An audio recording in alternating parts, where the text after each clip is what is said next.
By now, all of your hurricane preparations should be in place.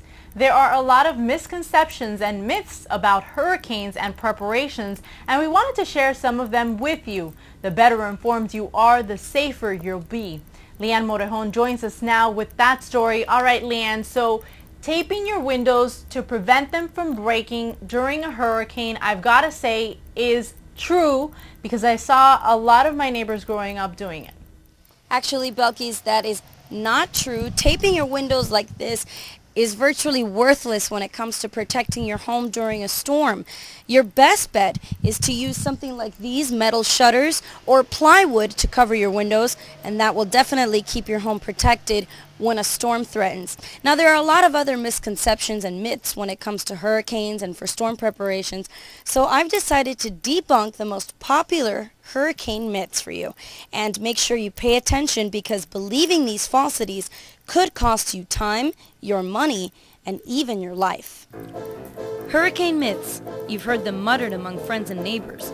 Unsubstantiated statements that defy science and logic. But now it's time to find out the truth.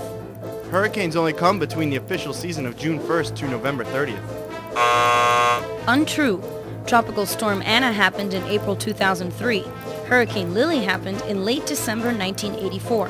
And as late as January 2006, Hurricane Zeta formed in the Atlantic Ocean. Fortunately, that one posed no threat to land.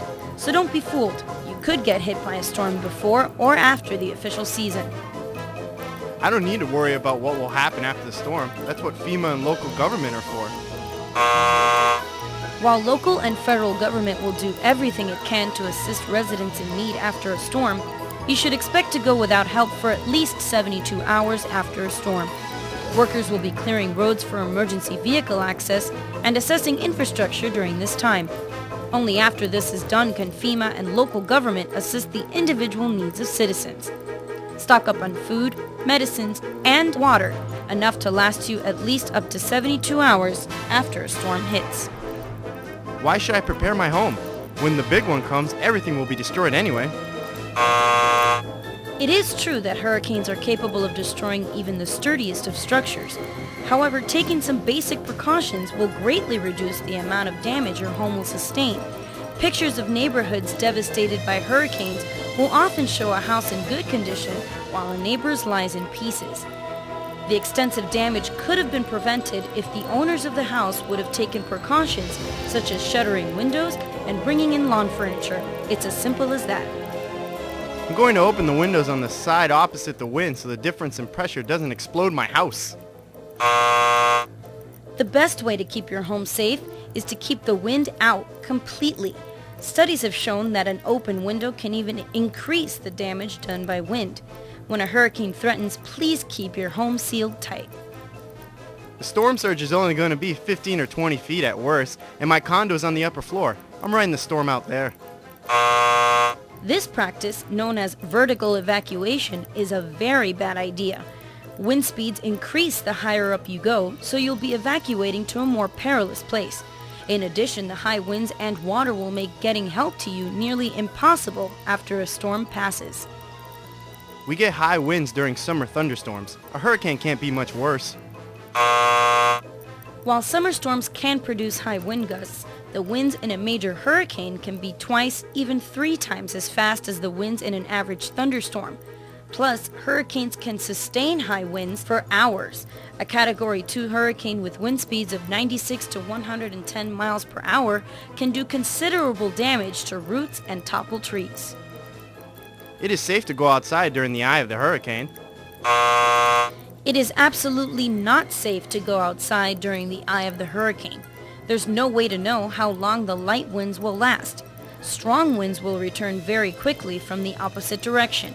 It is best to stay indoors.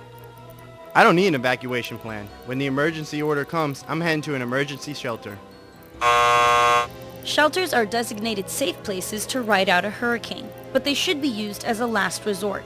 Not only are they uncomfortable, crowded, and noisy, but most of them do not accept pets. Your first choice should be to evacuate to a friend's house or a relative's house who does not reside in an evacuation zone. You should make these preparations now. An evacuation order has been given, but the weather's still nice. I'm going to wait until the weather gets bad before I leave. This can be one of the most dangerous decisions you can make. Waiting until the last minute can make for extremely dangerous driving conditions. Evacuation orders are given with enough time to allow people to get out of the danger zone. Make sure you bring necessary items with you, secure your home before departure, and leave as safely and as swiftly as you can. It will never happen here. That's probably what the people in New Orleans thought before the arrival of Hurricane Katrina in 2005, or what the people in Port Charlotte, Florida thought before Hurricane Charlie ravaged the area in 2004. As long as we all call Coral Gables home, we are prone to these treacherous storms, and paying attention to the tropics and having a hurricane survival plan are the only ways to ensure our safety.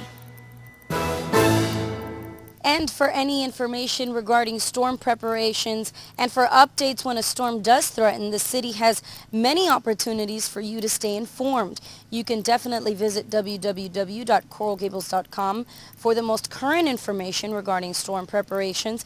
You can also listen for updates on Gables Radio 1620 AM, and of course keep it tuned to Coral Gables Television as we will bring you updates as we get them. For Coral Gables Now, I'm Leanne Morejon. Belkis, back to you. All right, thank you, Leanne. And for more on what to do before, during, and after a hurricane, you can log on to the city's website at www.coralgables.com and click on the hurricane icon, which is right on the homepage.